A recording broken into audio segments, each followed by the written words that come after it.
Ladies and gentlemen, my wife, Susie. Well, ladies and gentlemen, let me start off first with a question. Are you all ready to fire Maggie Hassan this fall and return a Republican majority to the United States Senate? Right?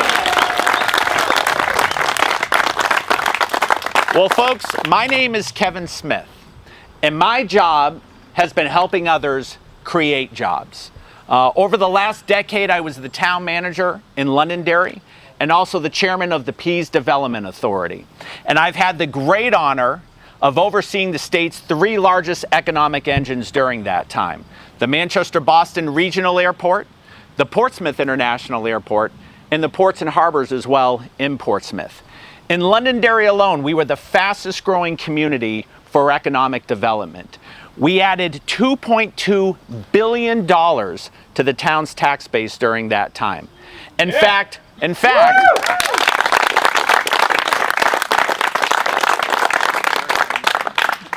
we gave back $11 million in budget surpluses to the local property taxpayers in Londonderry. And I left the town with a historically low tax rate. And in Portsmouth, we had very similar economic success as well by expanding jobs over at the Pease Development Trade Port. So over the better half of the last decade, I have tried every day, day in and day out, to bring new jobs to New Hampshire, and it worked.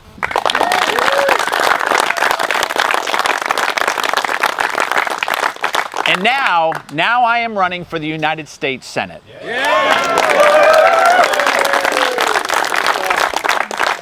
Because we need a senator in that seat.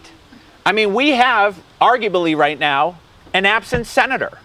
Well, which is why I've affectionately come to know Maggie Hassan as Maggie Hasn't on the campaign trail. Because Maggie hasn't been representing us on issue after issue here in New Hampshire. Maggie hasn't done anything about the out-of-control spending in Washington, which has led to so much of the inflation. And we just saw that yesterday when she voted for a new tax and spending package, over $700 billion.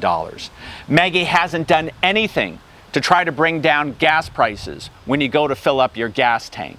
In fact, she's been voting lockstep with Joe Biden on all of these policies that have taken away our energy independence as a nation. Maggie hasn't done anything about parental rights and education. Maggie hasn't done anything to help secure our southern border and stem the tide of the mass amount of illegal immigration we have in this country, even though she sits on the Homeland Security Committee. Now, she did have an election year epiphany, right? She went down to the border for a photo op.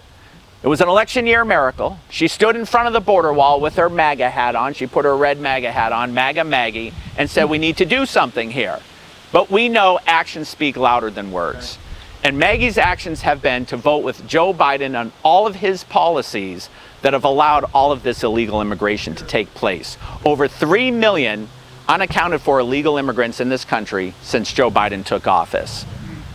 But I have a plan as well. I actually went to the border.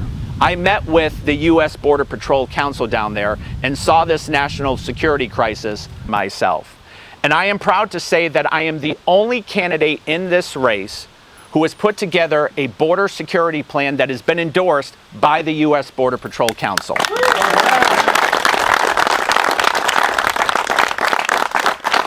And the U.S. Border Patrol Council, they are the largest union of Border Patrol agents in the state, and I am very happy and pleased to have their seal of approval. You know, the thing is that we can solve our illegal immigration problem in our country. It's just going to take leaders with guts. We can solve our out-of-control spending and inflationary problems, but it's going to take leaders with guts. Okay? We can defend our values from the woke liberal mob, but it's going to take people with guts. We need people who are going to stand on principle and not back down, and that's exactly the kind of leader who I will be in the United States Senate.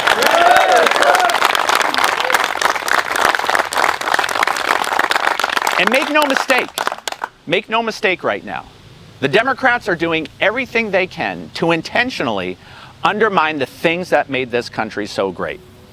And unfortunately, from time to time, they are being aided and abetted by weak-kneed Republicans who refuse to fight, which is why I believe more than ever that New Hampshire is ready for a new generation of conservative fighters to go to the United States Senate, and that is the kind of senator who I will be.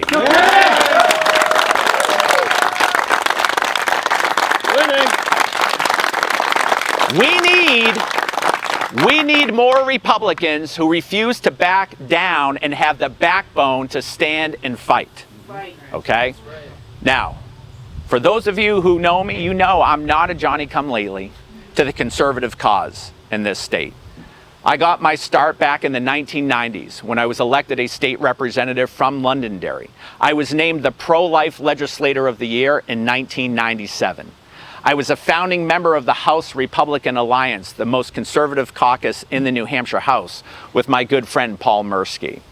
I ran the group Cornerstone over a decade ago, raised a lot of money to help flip the House and the Senate in 2010 into secure conservative supermajorities.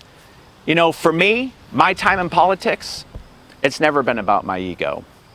For me, like all of you, it's always been about the cause.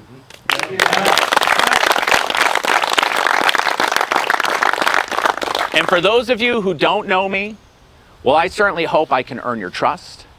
I hope I can earn your respect. And I hope I can earn your vote on September 13th. And then in November, we will be united and we will defeat Maggie Hassan. We will stop Joe Biden's socialist agenda, and we will make our conservative voice matter again in the United States Senate. Thank you all very much, and God bless our great country. Thank you. Thank you all very much. Thank you.